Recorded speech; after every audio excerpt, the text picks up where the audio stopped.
We're going to start off with the milestone discovery. So hopefully you have your piece for that, have it printed. If not, like I said, I'm going to put it on the screen.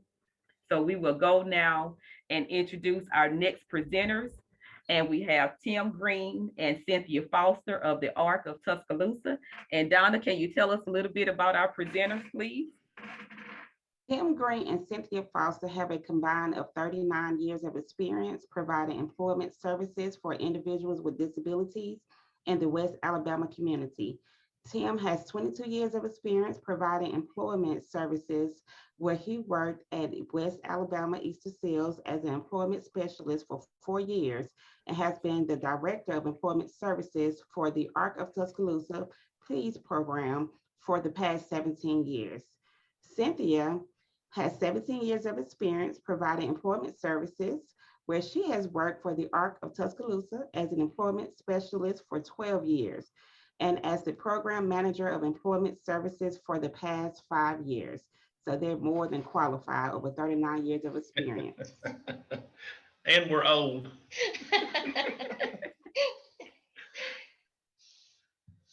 Well, good morning, everyone. I get the honor and privilege of talking about the discovery and the discovery profile paperwork with you. And so we'll go ahead and jump right into that.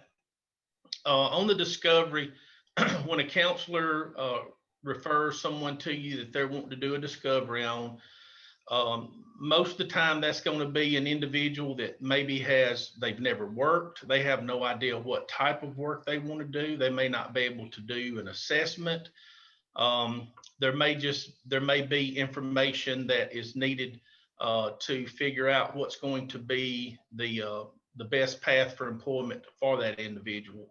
So once you get that referral from the counselor, and I'll say this, the discovery is done in place of the PCP and the milestone. You won't do a discovery and then do a PCP and assessment and do that paperwork and bill for it. The discovery encompasses all that. It's a prolonged 40+ hour person-centered profile. And during that time, if the individual is able to do assessments, assessments can certainly be done as part of the discovery profile. So once you have received that referral from the counselor, you'll start setting up your team with that consumer, with that individual, and we'll talk about that as we go through the paperwork. In the discovery profile, whenever we're training or teaching someone about that, one of the main things that we help them see, and it makes it easier as you're going through the paperwork, is that the discovery is really broke down into 3 main parts. The first part is you're documenting general information. And then in that second part, you're looking at personal information.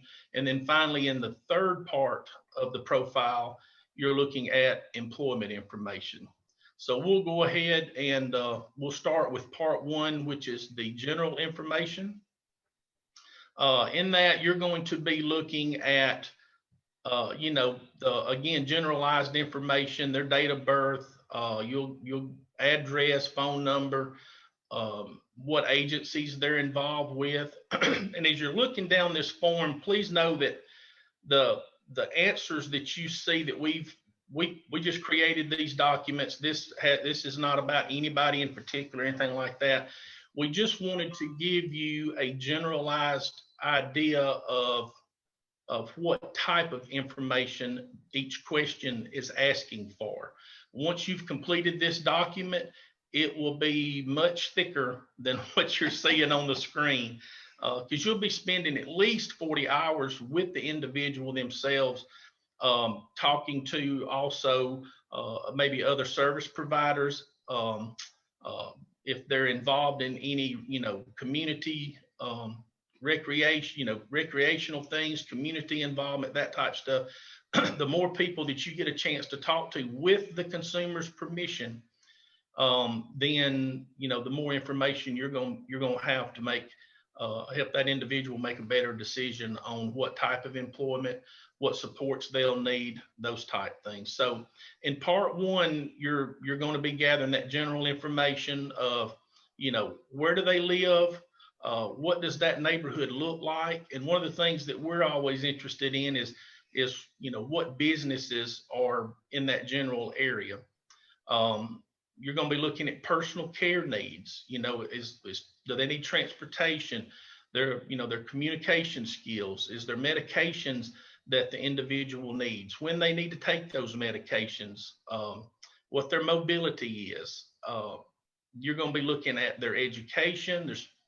Is there any special training that the individual has? And then as you get towards the end of the first section or part one, you're going to be looking at work history, and you're beginning to establish the team that's going to be helping this individual also.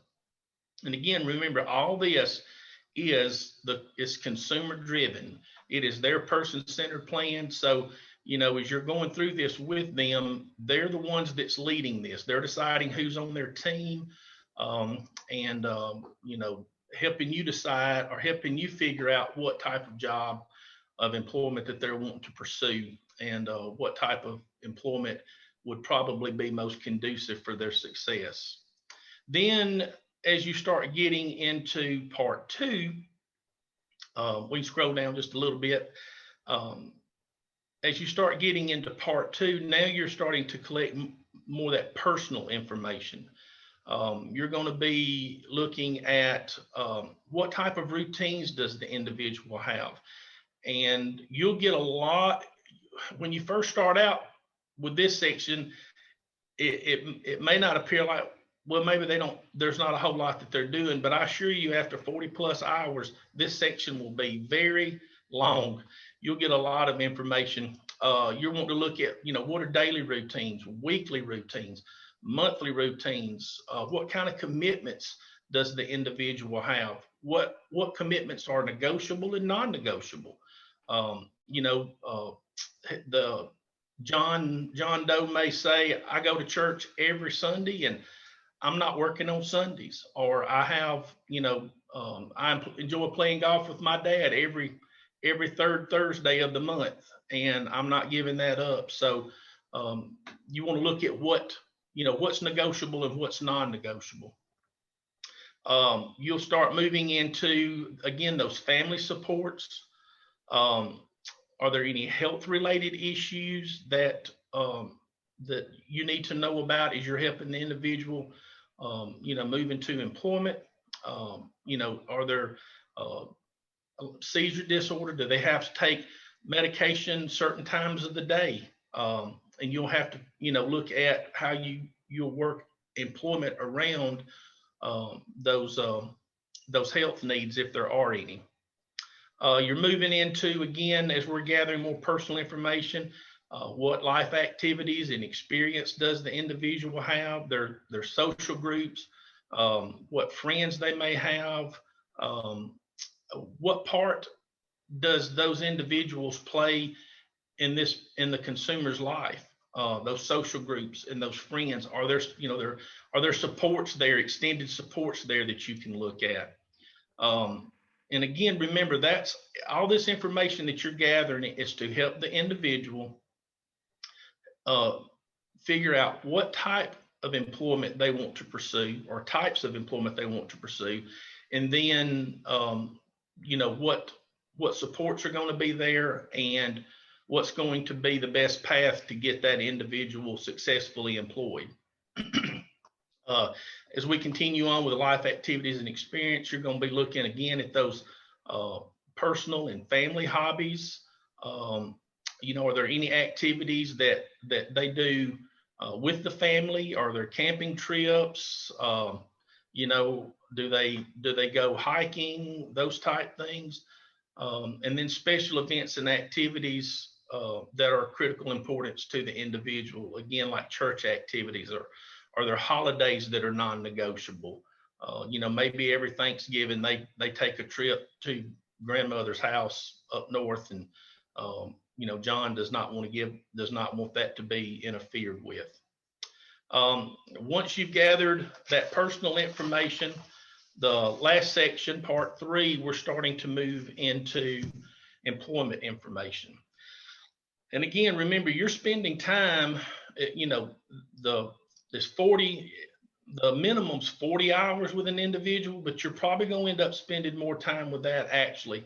The employment piece of it, one of the things that we like to do is, you know, we go back and we start looking at where the individual lives, and then what potential employers are in the community. And a lot of times when you're doing these discoveries, the individual has no idea what type of job that they want to do. So we, if the individual is willing to, and most of the time they are, we like to take the individual out with us, and we'll start maybe within a 5-mile radius of in the community, and start going and looking at what jobs are available. And if the individual doesn't, you know, see anything within that 5-mile radius, we'll expand out. Or even if they do, we'll continue to expand out to give them an opportunity to see what is available out there. And this gives you an opportunity also to, you know, spend time with them and continue that relationship. Once we have figured out within that 5, maybe 10, 15-mile radius the types of jobs that the individual is interested in, then we will start going to some of those job sites and letting the individual go in, especially if we know some of the employers in that area, and talk to or try to set up opportunities to talk to a supervisor or maybe a store manager, and let the individual see what that job actually looks like being performed by a current employee, that type thing. So in that employment information, you're going to be looking at general conditions needed for success, like their work pace. And this may this would be a good time if they're able to maybe go out and do some assessments at some of those job sites that the individual has determined that they're interested in. Are there any task limits, communication, mobility? You know, this will help determine what type of job that you're going to need to look for, or maybe even customize for the individual. Are there any environmental conditions needed? Maybe the individual can't work in a hot environment because of a, you know, seizure disorder, or maybe there's other conditions that won't allow them to work in an outdoors environment. Do they have, you know, maybe they have a sleep disorder, so they can't work at night, or those type things. And then you're going to be looking at what types of supports and conditions that are needed that you need to avoid. Employment interest, their personal, general, and specific work experience related to the interest. So, you know, if they've expressed interest in a particular job, are there any past experiences that you can glean from the individual that maybe will help as you move forward doing resumes and applications and that type thing? You'll look at the employment strengths. You'll also look at the employment challenges. And I think those are pretty self-explanatory there. As you move down through there, you know, personality characteristics, most reliable strengths, and then finally at the end, this is where you really start putting together those potential employers. And all this information that you've gathered is going to be supports once you start doing that job developing and doing those applications and resumes and that type of thing. You're going to have all that information that you can go back and look to family and friends. Maybe there might be a coach on one of the teams that John Doe participates in that may have some job leads, or so you can go back and start getting all that good network information and moving forward with that. That is in a nutshell, the discovery profile overview and the discovery. Definitely the discovery is something that you will spend 40 plus hours putting together. And it is a great tool, and especially for individuals that, again, that may, those individuals with significant disabilities, or maybe not ever worked before, doesn't even have an idea what type of job that they want to participate in.